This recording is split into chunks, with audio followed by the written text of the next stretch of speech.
Bonjour à tous. Dans ce tutoriel, nous allons apprendre à créer un site internet, un site web pour un nouveau débutant.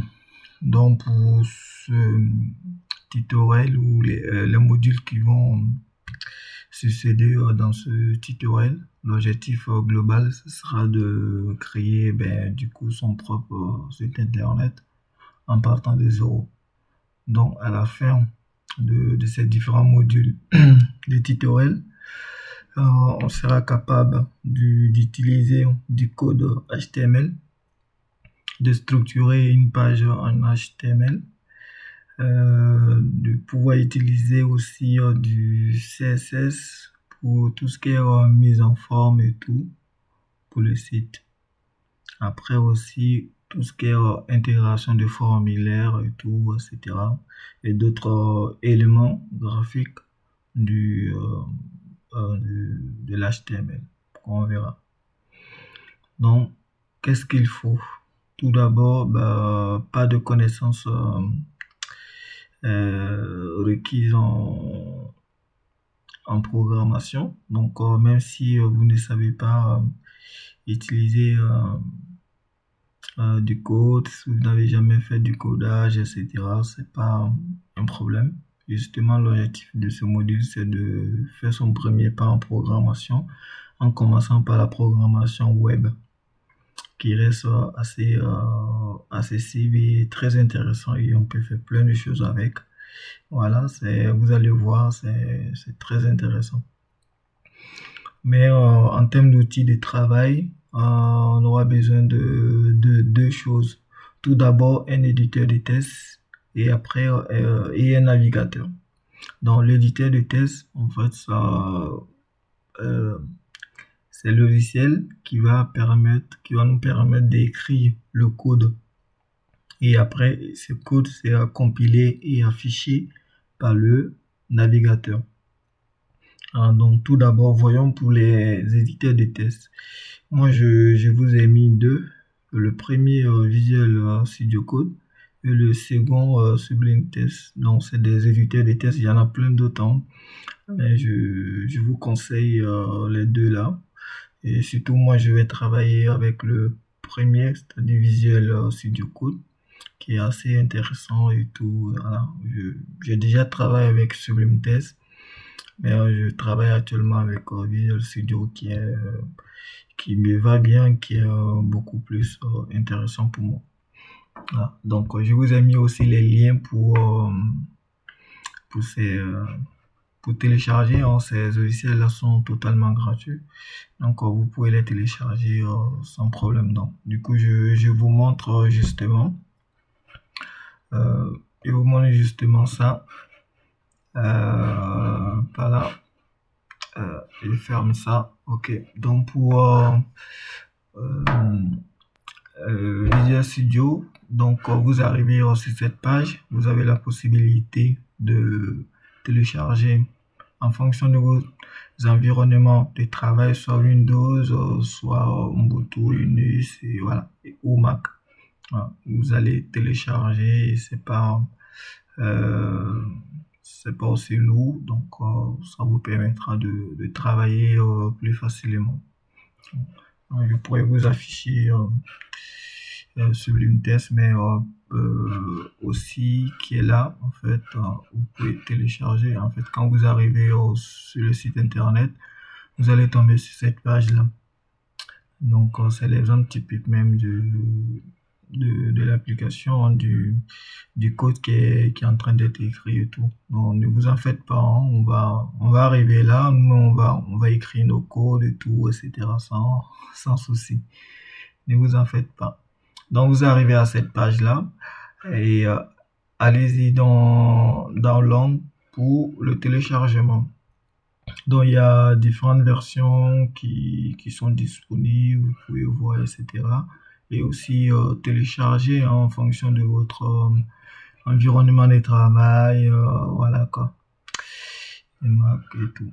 Donc voilà pour les éditeurs de tests. Donc on va revenir sur le cours pour le navigateur. pour le navigateur, il faut, moi je vous conseille Google Chrome, hein, qui est beaucoup plus utilisé, hein, et qui intègre plus facilement les fonctions, les méthodes et tout ce qu'on va écrire, quoi, en fait. Ça, c'est beaucoup plus évolué, en fait, par rapport aux autres. Donc, c'est intéressant de l'utiliser. Sinon, il y a d'autres tels que Internet Explorer, ou même Edge ou Safari pour Mac, et, voilà, et bien d'autres. Mais je vous conseille Google Chrome. Donc, pour le télécharger, vous avez le lien là. Vous allez sur le lien, je vous le montre aussi. Vous allez sur le lien, donc vous allez tomber sur cette page-là, celle-là.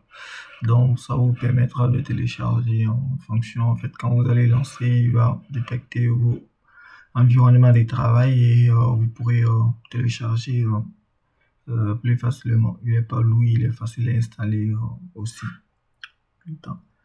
Donc, on revient encore sur le cours. Ce qu'il faut déjà, en fait, on a vu les outils qu'on va utiliser, mais on va faire un tour sur ce qui sert finalement un site internet et tout, comment ça fonctionne et tout. Et c'est que vous avez l'habitude d'aller sur les sites internet, mais là on va regarder un site internet avec l'œil d'un développeur, d'un codeur. Donc pour cela, on va aller sur une page simple, hein, par exemple une page Wikipédia. Voilà. Donc c'est cette page Wikipédia, hein, qui est une page comme une autre page, hein, c'est page web, hein. Donc on a les éléments, graphiques. Bon, j'avoue, c'est pas designé, bon, pas trop designé, mais ici c'est juste vous montrer comment ça peut être organisé un site internet et tout. Et surtout, le plus intéressant, c'est d'aller voir le code, parce que sachez que pour tous les sites internet qui soient disponibles en ligne, on a la possibilité de jeter un coup d'œil sur le code.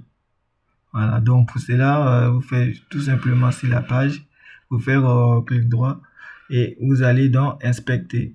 Voilà, où vous pouvez faire CTRL majuscule I pour pouvoir accéder, mais vous pouvez faire aussi au clic droit, inspecter.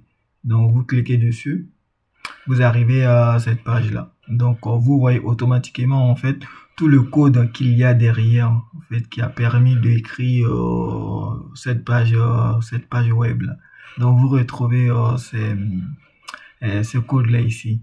Donc on a vu justement le rôle d'un éditeur de code. Donc l'éditeur de code va permettre d'écrire ça et le navigateur va permettre d'afficher ça. Donc les deux choses sont complémentaires. On écrit avec un éditeur de code, on exécute avec un navigateur pour afficher le contenu. Voilà, donc dans ce code, on a deux choses principalement, c'est dont nous on va parler, sinon il y en a plus: HTML et CSS.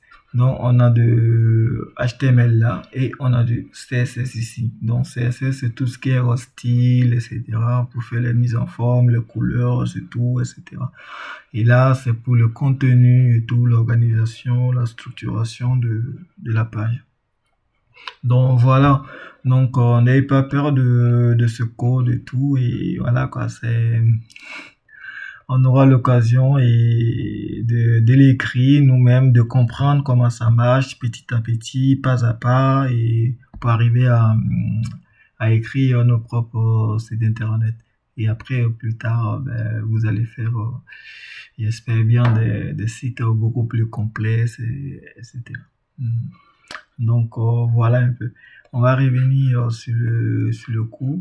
Et pour finir, ce qu'il faut retenir, c'est que dans cette introduction, on a commencé à toucher du doigt, en fait, comprendre que pour réaliser un site internet, il faut principalement deux choses. Il y en a d'autres, hein, tels que Java, mais je ne vais pas aborder les autres langages qui interviennent pour ne pas embrouiller, voilà, pour être vraiment simple et synthétique.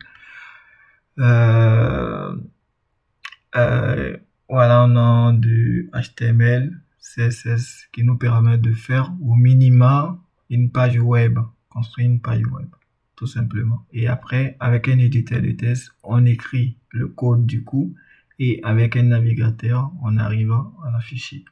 Voilà, donc sur ça, je vous laisse télécharger, installer, préparer vos environnements de travail et tout. Et dans le prochain chapitre, on va commencer à écrire nos premières pages web. Donc, ça sera l'occasion d'écrire du code, de l'exécuter et de comprendre les balises HTML et tout. Et petit à petit, à commencer à insérer du CSS pour tout ce qui est mise en forme et tout. Donc, merci et on se retrouve très prochainement.